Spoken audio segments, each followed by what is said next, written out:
Good morning, fifth graders. Today we are moving on to something new. We have been working with coordinate planes for quite some time, but we're going to move on to a new topic.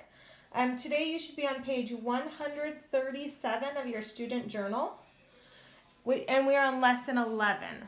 So our goal or our objective today is I will write relationships between corresponding terms. Okay, so that's a lot right there. We might not even know what a lot of those words mean. So today, since we're moving on to something new, we really have to talk about our vocabulary. Okay, so here's our first thing. It says corresponding terms. Numbers in two patterns that have the same position in the order of their sets. Okay, so this is why this is in this unit, is because notice we see the XY again. Remember from our ordered pairs, XY. So this is why this is following the graphing. Now what the corresponding terms mean is, if I look at, this is my X, this horizontal, it says X, my first X is 0, my second one's 2, this one's 4, 6. So those are my X's, and here's my Y's, 0, 4, 8, 12. Okay, so the corresponding terms are that these two zeros are both what we call the first term. This is the first X and this is the first Y. So they kind of go together. This right here is the second X and that's the second Y. So that's called a corresponding term. And then here we see where it says third term. This is the third X and the third Y. So they go together. Fourth X and fourth Y. So that's what corresponding terms means, that they match. Okay. The next vocab word says term, and it's the position of a number in a set of data. So this is the first term, second term, third term, fourth term. If there was more numbers, we would just count out. Okay, the next word says numerical pattern. So numerical means number, and then we know what patterns are. So a sequence of numbers that follow a specific rule that uses addition, subtraction, multiplication, and or division. So if you even see the rule here, it says the X rule is add 2. So look what happens with the X's. 0, add 2, you get 2, add 2, you get 4, add 2, you get 6. The Y pattern is add 4. So you start with 0, I add 4 and get 4, I add 4, get 8, I add 4 and get 12. Okay, the ordered pair actually goes to these. So what I could do with these, which we'll see later, is I could take my first X and take my first Y and actually make an ordered pair of them. I could take my second corresponding terms, and say my X is a 2 and my Y is a 4. My third corresponding terms, my X is a 4 and my Y is an 8. And then my fourth corresponding term, my X is a 6 and my Y is a 12. So what's happened is they've written them in a different way. Okay, so what we're going to do today is we are going to follow these steps. These steps are pretty good. We're going to first read our data. Now when we read our data, we're going to circle corresponding terms, just so we can really focus on those. That's going to be important. Okay, then we're going to identify patterns in numbers for corresponding terms. When we look for patterns, what I want you to look for is mainly subtraction patterns, multiplication, and division. Addition's not really going to come in here because we're going to focus more on subtraction. And then it says we're going to write the relationship between corresponding terms. We're going to write as many as possible. Now the reason we want to write as many as possible is because we never know what would show up on the test. So we want to see that there's multiple right answers. Okay, I'm going to give you today some sample answers because this is a trickier lesson, and we're just going to use this space that we have extra. So some sample answers might be y is 2 times x. So if I think about y as 2 times x, what that is that's a multiplication statement. But I could reverse this and say x is half of y. And if I think about half of something, that's usually division. Okay, now here's one of the trickier ones that one's gonna come up a lot. The difference between the x and y, I'm gonna run out of room, sorry, grows by blank each term. Wow, that's a long sentence. I might even have to make a line to know. So the difference between the x and the y grows by each term. Okay, now we're not going to stick to these exactly, but this is really what you're going to be seeing most of your answers are like. And obviously this one then would be more the subtraction. So you might want to need to pause the video to make sure you have those written down because that's really, really going to help you be successful in the next few lessons, is these 3 kind of sentence frames, we could call them. Now, again, I want you to know that these things are going to change. It might not always be 2 times, and it might not always be the y and the x there. It might not always be half, but it might be something similar. These are just kind of ideas so you can see what's going to happen. Okay, so what does this look like? Now remember, pause the video if you need to have all your notes because today's a big note day. Okay, I'm going to grab my red pen and move on. Okay, so here's my first one. Identify the relationship between the 2 numerical patterns.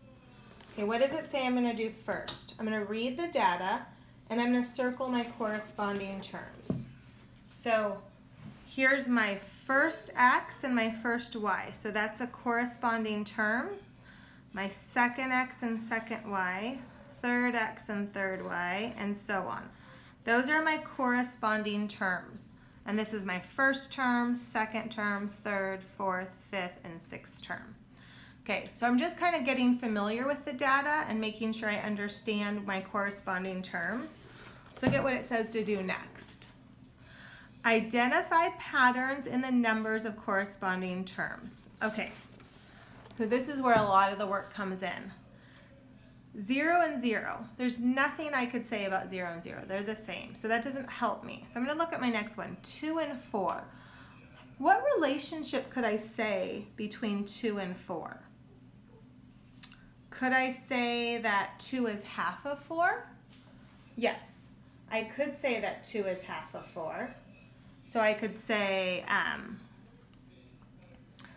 and half of 4 is like divided by 2, because 4 divided by 2 equals 2. Could I say 2 times 2 equals 4? Yes, I could say that. Could I say the difference between 2 and 4 is 2? So 4 minus 2? Because remember, I wanted to look for those 3 symbols. I wanted to see if I could find any. Okay, let's look at our next one. What could I say about 4 and 8? Could I say 8 divided by 2 is 4? Yep. Can I say 4 times 2 is 8? Yes. What's the difference there? Ooh, the difference is 4.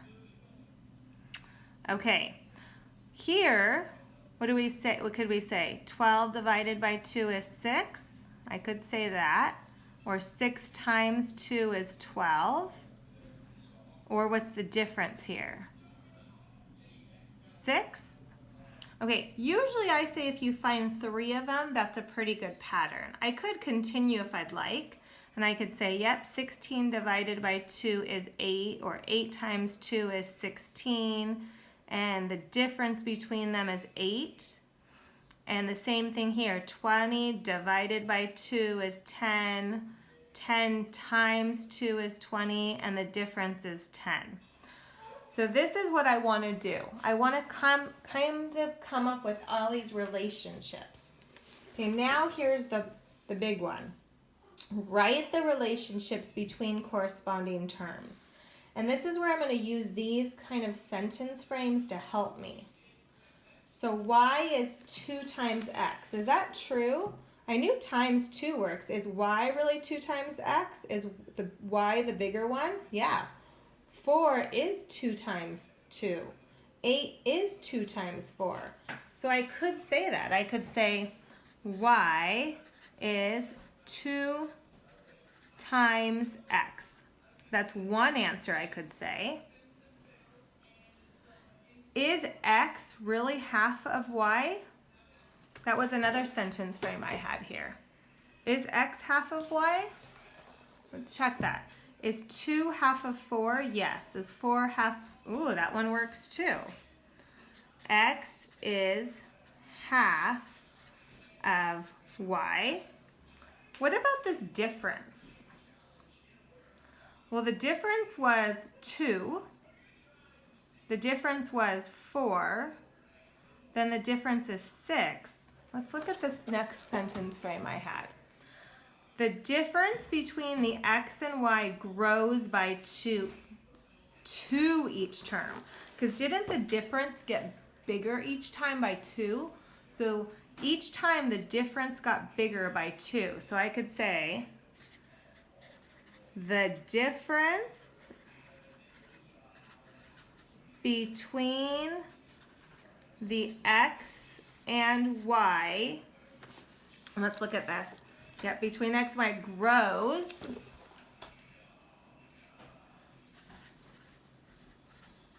by 2 each term. So those 3 answers would all be correct. And I don't know if it was a multiple choice test which one they would give me, so I want to be prepared to be able to do all of them. Okay, let's turn the page. See another one.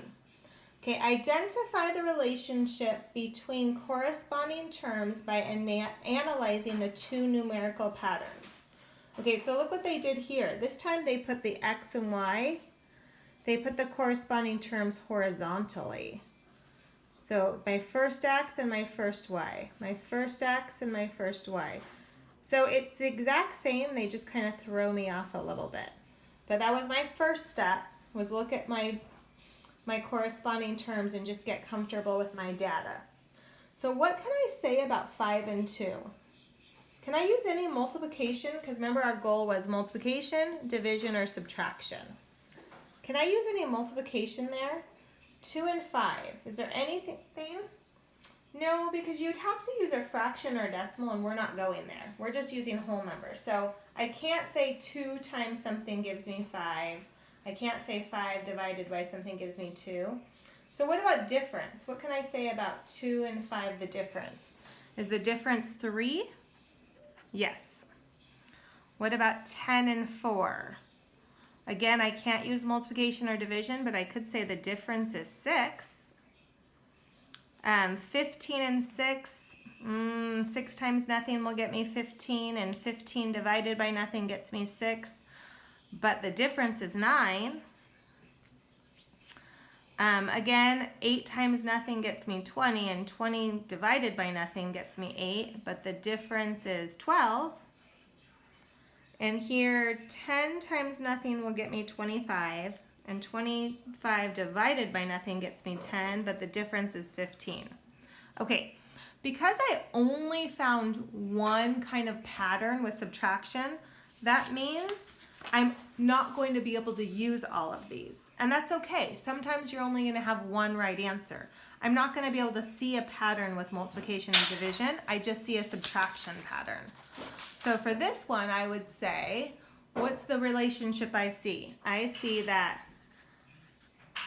the difference between x and y grows by what each term? Well, if it was 3 and it went to 6, and then it went to 9 and 12, it grows by 3 each term. Okay, so ladies and gentlemen, I know this is a longer video, but let's try some of these together. Okay, so you should be on page 138 with me. Okay, and it says, identify the relationship between corresponding terms by analyzing the two numerical patterns. So my first x and my first y. So here's our corresponding terms. They put them vertical this time. Okay, ready? Now we're going to look for step 2 says we're going to look for those patterns. So 0, 0 doesn't help me, but let's look at 5 and 10. What do we know about 5 and 10? Well, 5 times 2 gets me 10. 10 divided by 2 gets me 5, and 10 minus 5 gets me 5. Okay, what do we know about 10 and 20? Well, 10 times 2 gets me 20. 20 divided by 2 gets me 10. And 20 minus 10 gets me, 20 minus 10 gets me 10. Let's see here. 15 times 2 is 30. 30 divided by 2 is 15. And 30 minus 15. So I think if we have 3 good ones, we're ready to go. So here I saw a pattern for multiplication, a pattern for division, and a pattern for subtraction. So I should be able to write 3 answers. And we're just going to flip back and we're going to use these sentence frames to kind of help us, okay? So let's look at our first one. So I can say y, because y is the bigger one, make sure you put them in the right order. Y is 2 times x. And we could say x is half of y. And then we also could say our subtraction one. So the difference between x and y grows by blank each term. So what does it grow by? It was 5, then the difference was 10, then the difference was 15. So hopefully you caught it grows by 5. So, for this problem we actually had 3 answers. Okay, let's try our last one together. Okay, identify the relationship between corresponding terms by analyzing the two numerical patterns. Okay, so my first x and my first y, so this time they are horizontal. So let's circle them. Now let's look for some patterns. What do I know about 7 and 3? 7 divided by nothing will get me 3, and 3 times nothing gets me 7. But I do see a difference there. The difference is 4. Okay, so since the multiplication and division didn't work there, then I'm just going to stick with my difference. So what is my difference between 14 and 6? Hopefully you see that it's 8. What's my difference between 21 and 9? And if you need to do some side work because you're not sure, then just come over there and do some side work. It's 12. And my difference is 16, and my difference is 20. So notice here, I only had a difference pattern, so I'm only going to be able to use the sentence frame that talks about differences. So our answer is going to be the difference between x and y grows by blank each term. So what did the difference grow by? Well, it was 4, and then it went to 8, and then 12. So hopefully you see the difference is growing by 12. I'm sorry, by 4. I apologize. So you're really going to want to use those sentence frames to help you. Okay, so ladies and gentlemen, I know it was a long video, but I still want you to try the next page on your own. You have 2 problems. Have a great day. Bye-bye.